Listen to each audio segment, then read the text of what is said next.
Kenalkan, nama saya Andreas Saryara Sinaga. Di sini saya akan menjelaskan terkait penjelasan mengenai materi pada sesi 11 dan 12 terkait transaksi antar perusahaan untuk pengambilan nilai ujian akhir semester di mata kuliah akuntansi keuangan lanjutan. Jadi judulnya adalah transaksi antar perusahaan. Kita langsung masuk saja ke materinya. Nah, yang pertama-tama kita harus mengetahui konsep-konsep yang ada dalam transaksi antar perusahaan. Apa saja? Jadi yang paling penting itu adalah pertama persediaan. Persediaan itu adalah aset penting dalam siklus operasi perusahaan karena mewakili barang yang akan dijual atau digunakan dalam proses produksi.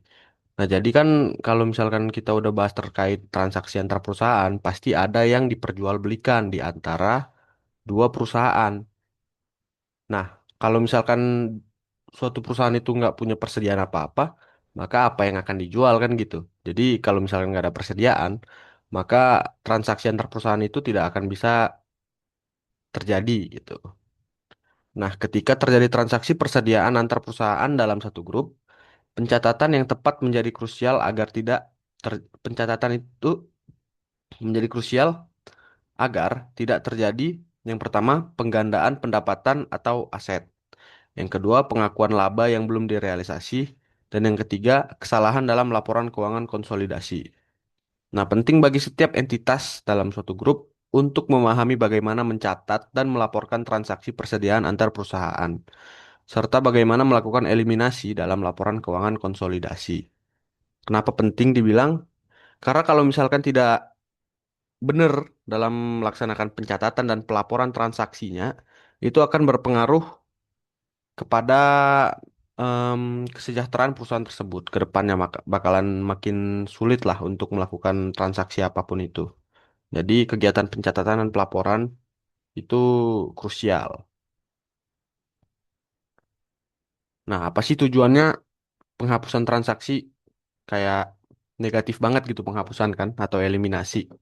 Nah, jadi dalam suatu laporan keuangan konsolidasi, penghapusan atau eliminasi transaksi antar perusahaan dalam satu grup sangat penting. Hal ini bertujuan untuk menyajikan posisi dan kinerja usaha grup secara menyeluruh, seolah-olah merupakan satu entitas tunggal. Nah, yang pertama itu menghindari penggandaan pendapatan dan beban. Habis itu untuk menghindari duplikasi aset dan menghapus laba yang belum terrealisasi. Nah, dalam konteks menghindari penggandaan pendapatan dan beban, itu kalau misalkan penjualan antar perusahaan itu nggak dihapus, nah pendapatannya itu bakal tercatat dua kali. Sekali itu dari penjualnya dan sekali lagi dari grupnya secara menyeluruhan. Nah, hal ini menyebabkan overstatement atau lebih catat. Overstatement laba dalam laporan keuangan konsolidasi. Nah, kalau menghindari duplikasi aset, itu yang pertama persediaan yang masih berada di perusahaan pembeli dalam grup bisa menyebabkan aset ganda, apalagi jika harga transfer mengandung laba. Nah, untuk itu harus disesuaikan agar tidak melebih-lebihkan nilai aset dalam grup. Bisa terjadi overstatement lagi. Yang terakhir, menghapus laba yang belum direalisasi, itu jika persediaan belum dijual ke pihak luar atau eksternal, maka laba yang belum direalisasi dan tidak boleh diakui dalam laporan konsolidasi. Contohnya, PTA jual barang ke PTB, tapi PTB itu belum jual lagi keluar atau ke pihak eksternal lain, pihak ketiga. Nah, jadi labanya itu belum benar-benar terjadi, belum bisa di apa ini istilahnya? Diklaim lah, seperti itu. Nah, contoh kasusnya ini ada dua PT yang berbeda ya, PT A atau PTB, PT Alpha atau PT Beta. Nah, kedua perusahaan itu dimiliki oleh PT Induk Nah, jadi transaksi dalam dua PT ini pada 1 Juli 2025 itu PT A menjual barang dagang ke PTB sebesar 100 juta rupiah. HPP bagi PT A itu 70 juta. Sampai akhir periode atau 31 Juli 2025, PTB belum menjual kembali barang tersebut ke pihak ketiga atau pihak eksternal. Nah, masih dalam persediaan PTB itu. Nah, karena PT A dan PTB berada dalam satu grup, maka transaksi penjualan ini harus dieliminasi dalam laporan konsolidasi. Karena barang belum dijual keluar, maka laba sebesar 30 juta. Nah, 30 juta ini yang tadi itu. HPP PTA-nya itu 70 juta, tapi dijual 100 juta. Jadi keuntungannya itu ada 30 juta. Nah, labanya 30 juta. Itu belum direalisasi anggapannya dan tidak boleh diakui dalam laporan keuangan konsolidasi. Kenapa dianggap belum direalisasi atau belum diklaim, belum bisa diklaim? Itu karena barang masih di persediaan PTB gitu loh.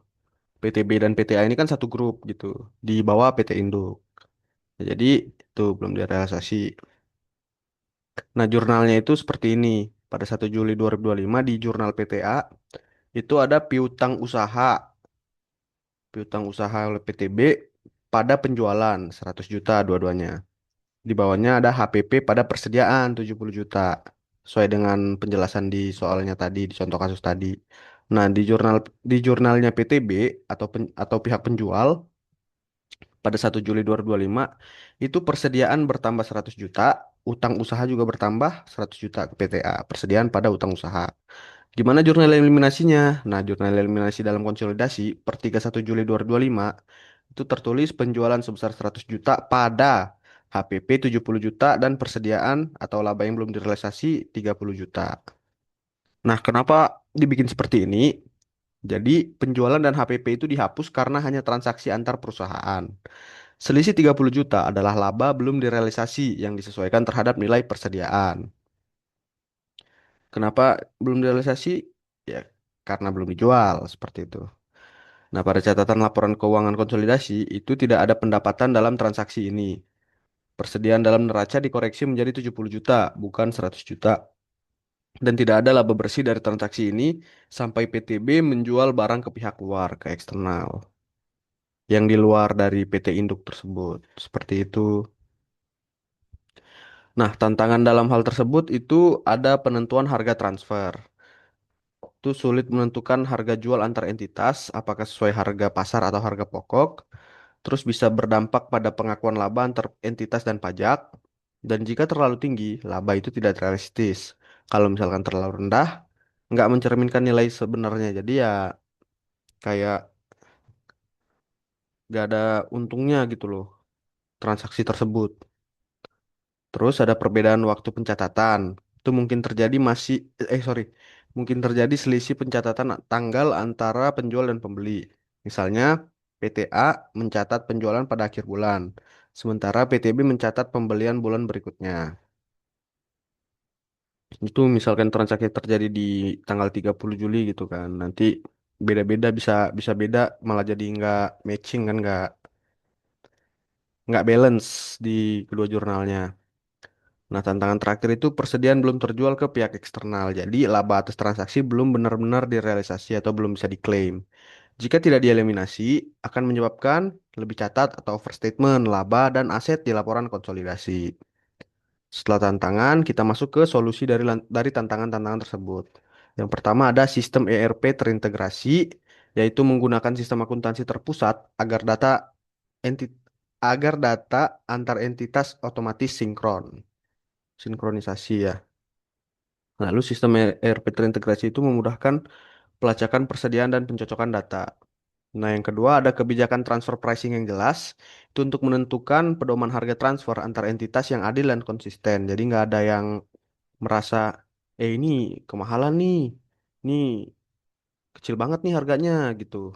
Jadi nggak ada apa menyesuaikan dengan harga pasar yang sebenarnya gitu kan. Habis itu kebijakan tersebut dapat mencegah manipulasi laba dan menjaga kepatuhan pajak. Lalu solusi berikutnya ada rekonsiliasi dan audit internal berkala untuk melakukan pemeriksaan data antar perusahaan secara berkala. Itu ya dilaksanakan rekonsiliasi dan audit di masing-masing PT-nya gitu. Itu untuk mengurangi resiko salah saji atau transaksi yang tidak sesuai. Nah, solusi terakhir itu yang paling umum ya pelatihan tim keuangan untuk meningkatkan pemahaman akuntan atau staf terkait tentang standar konsolidasi dan eliminasi. Setelah solusi, kita masuk ke kesimpulan, yaitu pengelolaan transaksi persediaan antar perusahaan harus dilakukan dengan hati-hati karena menyangkut akurasi dan kredibilitas laporan keuangan konsolidasi. Seperti itu. Mungkin penjelasan saya untuk materi ini untuk pengambilan nilai ujian akhir semester cukup sampai di situ. Kurang lebihnya saya mohon maaf. Saya ucapkan terima kasih.